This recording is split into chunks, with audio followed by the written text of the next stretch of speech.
just, coming back off this win, and we didn't play perfect against Nebraska, but we played good enough to win. And you're constantly. It's still January, even though the calendar's flipping pretty quick. It's still January. There's still a lot of time for us to get better. So I see us getting better in different areas, offensively and defensively, and we got to continue to grow as a team. This is another, you say it every week in this league, but it's another tough week for us. Going into Rutgers tomorrow night in just a great atmosphere. They're the number one defense in the league, the fourth-ranked defense in the country. So trying to crack that code against those guys is going to be something that we're going to have to be really good. Have to be really good offensively to attack them. And the other thing about it is, I wasn't in the league when Rutgers first started, when they first got there. And then some of the teams that they had when, I'm drawing a blank, their first coach before Peichel, when they weren't very good at all. Jordan, I believe. But, what Coach Peichel's been able to do in this short amount of time that he's been there, and then the atmosphere that they have, and Jersey Mike's is now what it's called. You go into that place, and it just strikes fear in you as an opponent, right? You can't hear, you can't communicate. I was just watching our game. We got a shot clock violation the very first play of the game, right? In a play that we draw up from the sidelines. And those guys feed off of their crowd. They feed off of that atmosphere, and that's something that, as a coach, and he knows it, and their fans know it, and they're built for each other with how they guard, how they defend, and how their fans back them. Atmosphere is everything. We're gonna go play Purdue here in a couple of weeks, and I've been to Purdue, coached there, and I understand what that atmosphere is like. And Rutgers is just the same. And Illinois we've been to, and Michigan State, and some other places. Atmosphere is everything for a program. Right? Nobody is, I talked about how their players feed off of their fans just because of how loud it is in there. Recruits see that, right? They watch games. They're at games. And now you see Rutgers is won because of their fans. And now they're going to NCAA tournament, so they're getting better and better, and everything's growing.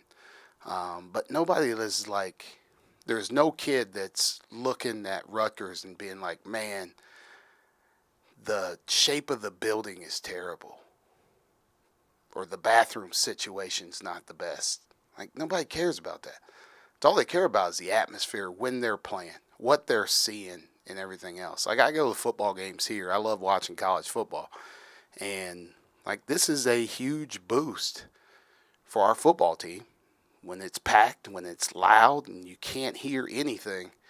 But none of those kids that are committing here are saying, well, the renovations of Beaver Stadium are top of my mind. They don't care. That's all they care about is when I'm playing, how loud it is, right? If I'm playing defense and the offense is struggling to hear, that's what kids care about. That's what kids see. So I don't know what my point is of this, but atmosphere means everything, right? How loud it is, how organized it is, how great it can be to boost your program. And, we're getting ready to go into a great atmosphere. Well, maybe along those lines, Micah, having played at the Palestra now, knowing what this Rutgers situation is all about, do you see yourself ever trying to play games at Rec Hall, which is a very similar atmosphere? Yeah, we'll do whatever, to help us. Like I said, nobody really cares.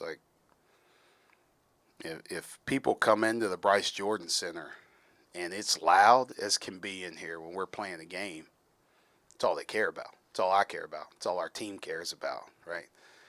Our guys don't care about or recruits don't care about like the shape of the building or like, oh man, these seats are not like in the right spot, or like they don't care as long as it's loud, right? As long as there are people there that are showing interest in your program.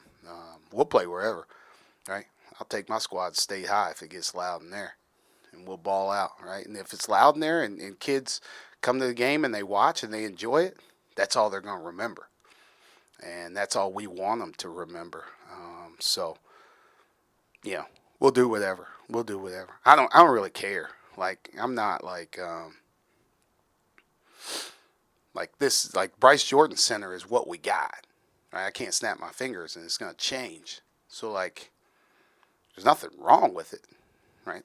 I got a better seat than a lot of other people, right? But if the Bryce Jordan Center was rocking and as loud as can be, what's the difference between that place and Rec Hall, right? Football plays outdoors.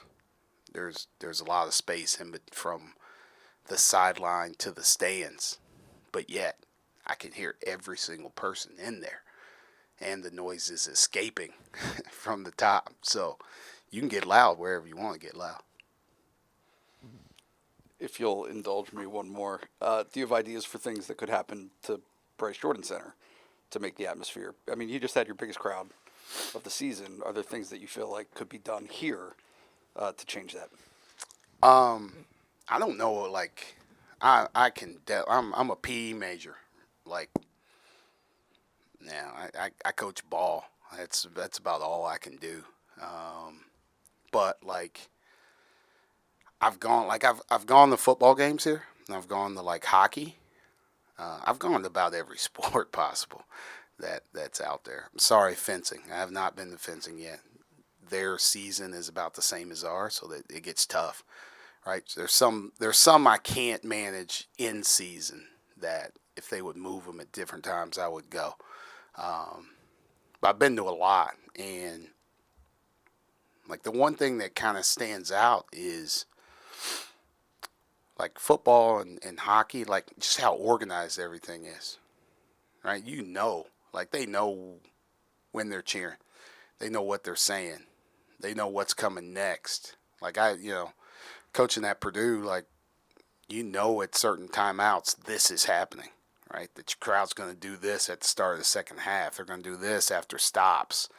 Same thing like watching Indiana. I grew up watching Indiana, so. I don't like we can work on figuring out everything else in here, but we got a chance here Sunday. It's our huge Stan game, and there's going to be a huge student crowd here. Let's be organized in what we're doing, right? Like now, first of all, I got to get my team organized, right? I can't be asking the fans to do something and then I'm terrible. I don't have my guys ready to play. Like, we got to do our part.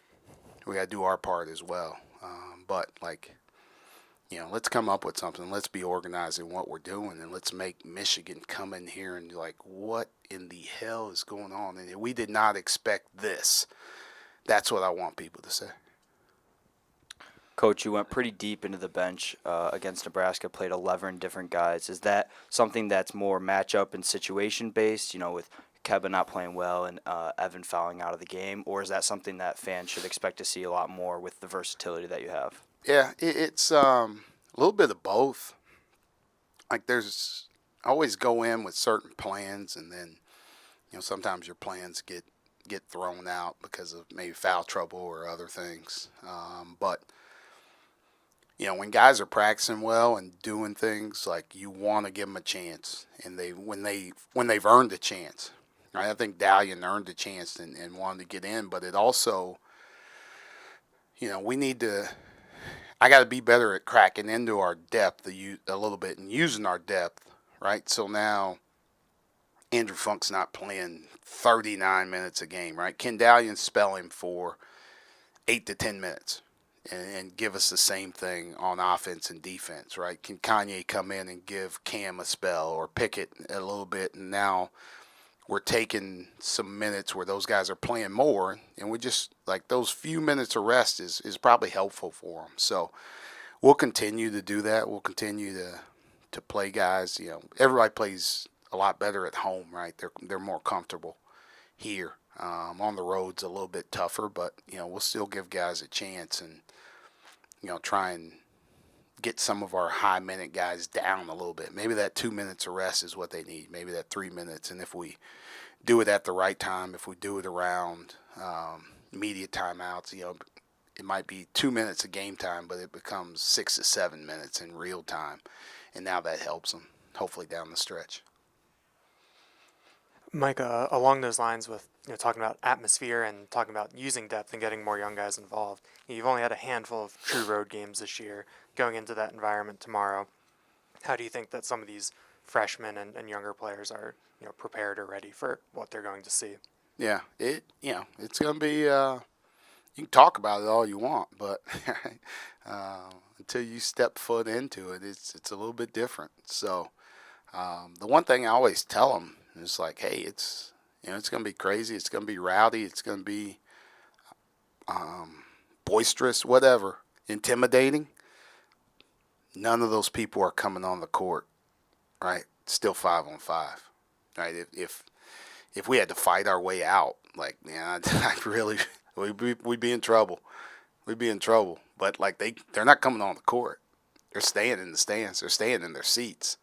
So like now it's about us being focused on our task, and we need to become tighter as a group.